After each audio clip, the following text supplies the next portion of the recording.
de la pepsina se da a un pH de 2. O sea que ese medio ácido está generando las condiciones óptimas para que la pepsina pueda cumplir con su función de digerir las proteínas.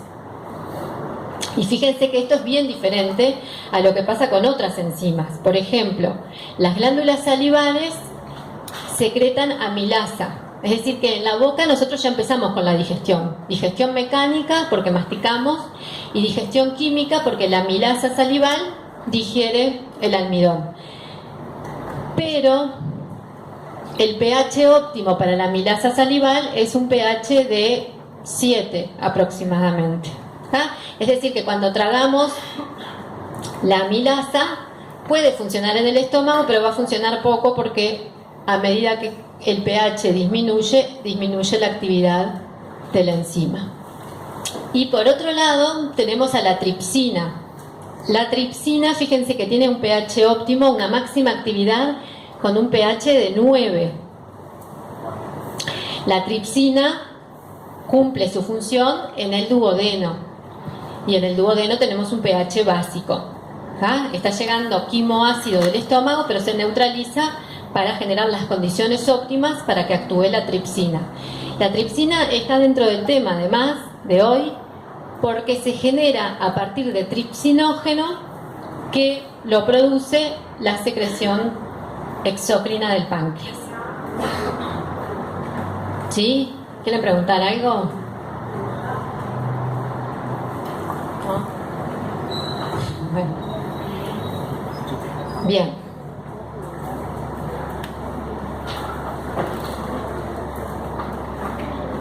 Entonces, vamos a la célula parietal y vamos a ver primero cómo cambia la forma de la célula cuando está en un estado basal, sin estímulo, y cuando es estimulada.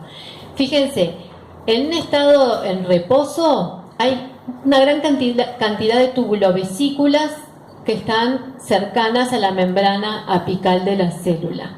Si la célula es estimulada, esas tubulovesículas se unen en la membrana apical, generando un gran aumento de el área de esa membrana. Forman lo que se llaman canalículos secretores. Lo interesante es que esas vesículas, lo que tienen, si venimos acá para verlas con más detalle, son bombas de hidrógeno potasio ATPasa. Y cuando se unen a la membrana queda expuesta la hidrógeno potasio ATPasa en la membrana apical de la célula parietal. Entonces, justamente lo que hace esta ATPasa es consume ATP, gasta ATP, porque tiene que bombear a los hidrógenos en contra de un gran gradiente de concentración. ¿Ah? Fíjense que en las células hay aproximadamente un pH de 7 y en la luz del estómago puede llegar a haber un pH de 2. ¿Sí? Un pH de 2 quiere decir que hay una concentración de hidrogeniones muchísimas veces más alta que la de la célula. Entonces, por eso también es que vemos mucha cantidad de mitocondrias en la célula parietal, porque requiere un montón de energía el poder realizar este trabajo de secreción de hidrogeniones contra su gradiente. Bueno, entonces, a su vez tenemos en el citoplasma de esta célula anhidrasa carbónica, que es que genera hidrogeniones por un lado y bicarbonato por el otro. Este exceso de bicarbonato sale por la membrana vasolateral a través de un contratransportador bicarbonato-cloruro. Y el cloruro entra entonces a la célula parietal y sale por la membrana apical a través de un canal. Y este cloruro junto con este H+, es lo que genera el ácido clorhídrico que secreta esta célula. Y a su vez esa secreción arrastra también la secreción de agua y por lo tanto tenemos liberación de un volumen de agua con una alta concentración de ácido clorhídrico.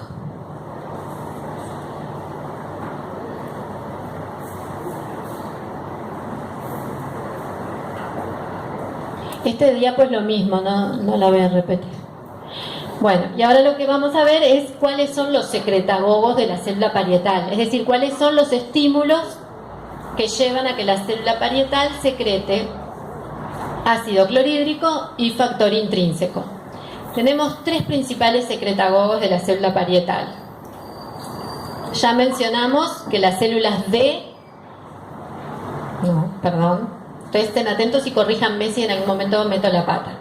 Ya mencionamos que las células SL liberan histamina, que actúa en forma parácrina sobre las células parietales. Para cumplir su efecto se tienen que unir a un receptor, que es el receptor H2 de histamina. Cuando toman antihistamínicos por la alergia, no están tomando antagonistas del receptor H2, es otro receptor que es el H1. ¿Tá? En la célula parietal, el receptor en el que actúa la histamina es el H2.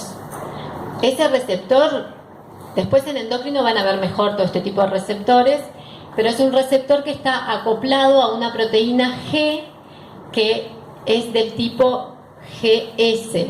S viene del inglés por estimulante, stimulant. Y lo que hace es estimular a la adenilato ciclasa para que genere AMP cíclico. Entonces el segundo mensajero de la acción de la histamina es el AMP cíclico, el aumento de AMP cíclico intracelular, que eso a su vez va a generar una serie de cambios que van a llevar a que se secrete ácido clorhídrico y factor intrínseco. Después ya habíamos mencionado que en el antro están las células G que liberaban gastrina. Ahora la gastrina va a tener que hacer un camino un poco más largo porque es secretada en la sangre. Entonces tiene que viajar por la sangre y llegar a través de la sangre a la célula parietal, unirse a un receptor. El receptor al que se une la gastrina es el receptor de colecistoquinina B, que une con la misma afinidad gastrina y colecistoquinina. La colecistoquinina después la vamos a ver en un ratito. Y el que no les había mencionado por ahora, que es un importantísimo secretagogo de la célula parietal, es la acetilcolina. La acetilcolina va a llegar cuando es liberada de los terminales axónicos del sistema nervioso parasimpático y también del sistema nervioso entérico, que es un sistema nervioso que está completamente incluido, aferencia, centro y eferencia, en la pared del tubo digestivo. Tanto la gastrina como la acetilcolina utilizan como segundo mensajero el calcio. Producen aumento de calcio intracelular que va a llevar a la secreción de factor intrínseco y de ácido clorhídrico. Estos tres secretagogos, actuando en conjunto, producen una respuesta que está muy potenciada y que va a ser mucho mayor que si sumamos la respuesta de cada uno de los tres secretagogos por separado. Y en general, en respuesta a una comida, vamos a tener la acción de los tres actuando en conjunto y produciendo una secreción muy eficiente. Bueno, pero además tenemos reguladores que inhiben. Ya mencionamos la célula D que liberaba somatostatina, que actúa sobre el receptor para somatostatina, que está acoplado a este receptor a una proteína G del tipo I, que quiere decir que inhibe a la adenilato ciclasa, por lo tanto disminuye la concentración de AMP cíclico. Y también inhibiendo, por eso están en blanco en la diapo, los secretagogos están en azul. Bueno, es el tercero. Bien, el problema del tercer turno es que ya uno empieza a divagar, pero ustedes están atentos y me corrigen. El color verde están los secretagogos y en blanco están inhibidores. Otros inhibidores son las prostaglandinas, por ejemplo la prostaglandina E2, que también a través del descenso del AMP cíclico disminuye la secreción de ácido y de factor intrínseco. Bueno, entonces está súper interesante que los tres secretagogos principales de la célula principal muestran tres mecanismos de comunicación que son muy importantes en el sistema gastrointestinal y que son diferentes. Un mecanismo que es endocrino, que es una célula secretando hormona como tal, viaja por la sangre y llega a su célula blanco a través de la sangre. Este es el ejemplo de la gastrina. Después tenemos mecanismo parácrino, que es una célula que secreta el mediador que va a actuar sobre células vecinas, difunde apenas y llega a su célula blanco. Ese es el caso que dijimos de la histamina, por ejemplo, o de la somatostatina. Y después tenemos el mecanismo neural, que son terminaciones nerviosas liberando el neurotransmisor, actuando sobre su célula blanco. Y este es el caso de la acetilcolina que mencionamos.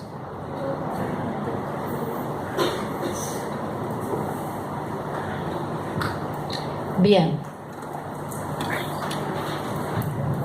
Pero en esto que estamos hablando de que potencian la respuesta, los secretagogos de la célula parietal actúan no solo de forma directa, sino también de manera indirecta para potenciar la secreción. Entonces, fíjense, ya habíamos visto la forma directa. Son acetilcolina, histamina y gastrina, estimulando la secreción ácida en la célula parietal. Esta es la forma directa. Pero además pueden actuar en forma indirecta. Entonces, la acetilcolina no solo va a estimular a la célula parietal, sino que va a estimular a la célula SL para que libere histamina. Y la gastrina no solo va a estimular a la célula parietal, sino que además va a estimular a la SL para que libere histamina, que a su vez va a estimular a la parietal. ¿Sí?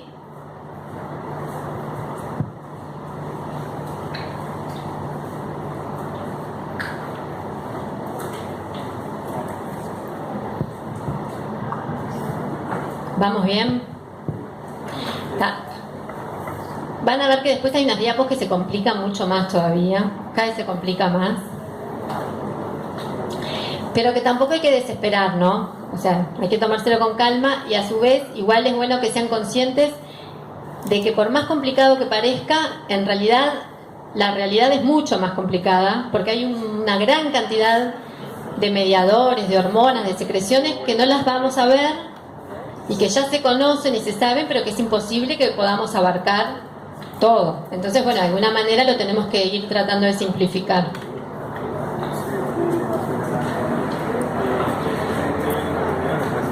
Se mueve. Bueno.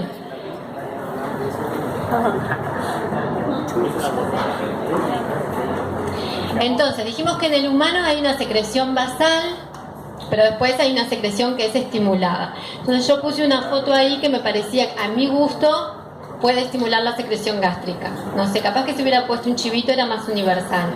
No sé la hora tampoco, para esta hora una torta de chocolate capaz. Bueno, entonces, solo que cada uno de ustedes empiece a imaginar qué foto les hubiera gustado, ¿ah? Eso probablemente ya está produciendo estimulación de la secreción gástrica, que es la que estamos hablando, pero no solamente. Si consideramos la secreción gástrica, solo por esta fase que le llamamos fase cefálica, porque todavía el alimento no llegó al estómago, vamos a ver que hay un 30% de la secreción que se explica por los estímulos que se reciben durante la fase cefálica. ¿Cuáles son esos estímulos? Es ver una comida apetitosa, ni que hablar si la olemos, si pensamos, si masticamos, si tragamos. Todos esos estímulos que son anteriores a la llegada de la comida al estómago están estimulando la secreción. ¿Y de qué manera lo hacen? A través del nervio vago, que se estimula, libera acetilcolina, y la acetilcolina, como dijimos, va a estimular a la célula parietal para que libere ácido.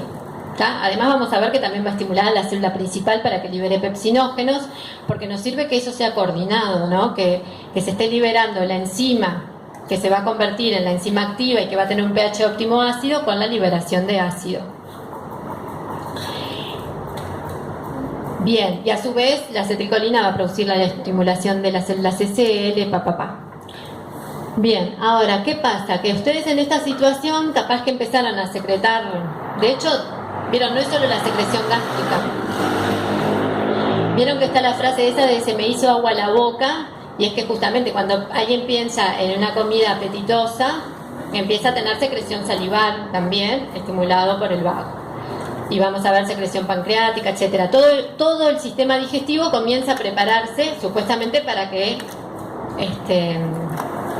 vayamos a comer. Y cuando comemos, si comemos, no es el caso, vamos a pasar a la fase gástrica. Y la fase gástrica explica el 60% de la secreción gástrica.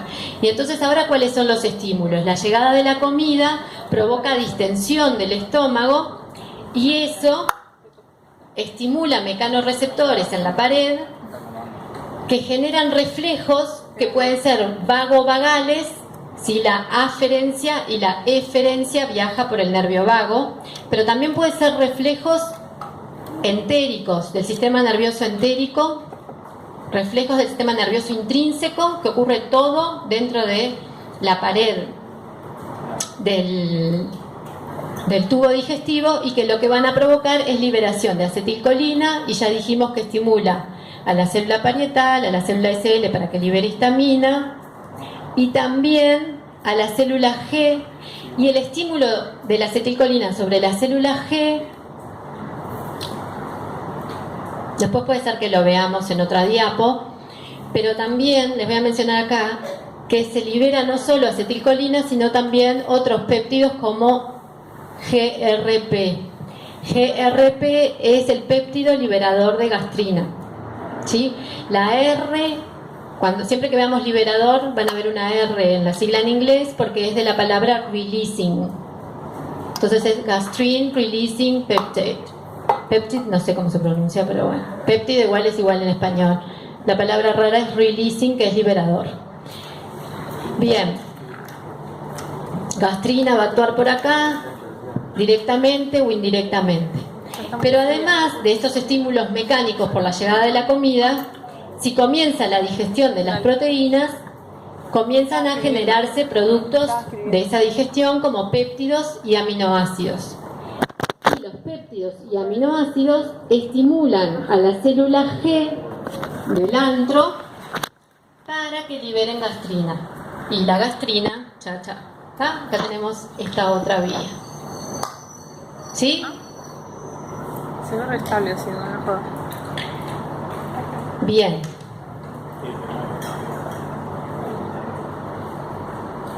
Y finalmente tenemos la fase intestinal, que aporta un 10% a lo que es la secreción gástrica.